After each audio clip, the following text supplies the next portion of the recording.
समय की बात है। एक भाई बहन रहते थे। बहन का नियम था कि वह अपने भाई का चेहरा देखे ही खाना खाती थी। हर रोज वह सुबह उठती और जल्दी जल्दी सारा काम करके अपने भाई का मुंह देखने के लिए उसके घर जाती थी। एक दिन रास्ते में एक पीपल के नीचे गणेश जी की मूर्ति रखी थी। उसने भगवान के सामने हाथ जोड़कर कहा कि मेरे जैसा अमर सुहाग और मेरे जैसा अमर पीहर सबको दीजिए। यह कहकर वह आगे बढ़ जाती थी। जंगल की झाड़ियों के कांटे उसके पैरों में चुभा करते थे।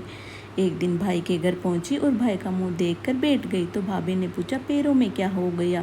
ये सुनकर उसने भाभी को जवाब दिया कि रास्ते में जंगल की झाड़ियों के गिरे हुए पेड़ के कांटे पाँव में चुभ गए। जब वह वापस अपने घर आ गए तब भाभी अपने पति से कहा कि रास्ते के कांटे साफ करवा दो, आपकी बहन के पाँव में बहुत सारे कांटे चुभ गए। भाई ने जब कुल्हाड़ी लेकर सारी झाड़ियों को काटकर रास्ता साफ कर दिया, जिससे गणेश जी का स्थान भी वहां से हट गया। ये देखकर भगवान गुस्सा हो गए और उसके भाई के प्राण हर लिए।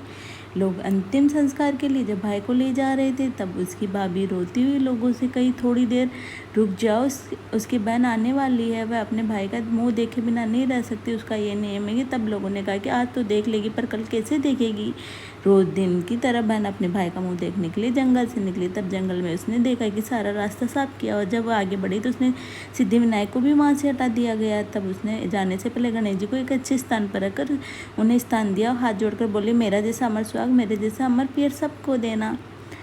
तो तब भगवान सब सोचने लगे, अगर इसकी बात सुनी नहीं तो हमें कौन मानेगा, हमें कौन पूजेगा। तब सिद्धिविनायक ने उसे आवाज़ दी, बेटी इस खेजड़ी की 7 पत्तियाँ लेकर जा और उसे कच्चे दूध से घोलकर भाई के ऊपर छींटा मार देना, वो उठकर बेटा हो जाएगा। ये सुनकर जब बहन पीछे मुड़ी तो वहाँ कोई नहीं था। फिर वह सोचने लगी कि ठीक है, जैसा सुना वैसा कर लेती हूँ। फिर वह 7 खिचड़ी की पत्तियाँ लेकर अपने भाई के घर पहुंची। उसने देखा कि वहाँ कई लोग बैठे हुए हैं, भाभी बैठी रो रही और भाई की लाश रखी है। तब उसने उस पत्तियों को बताए हुए नियम के तहत भाई के ऊपर इस्तेमाल किया।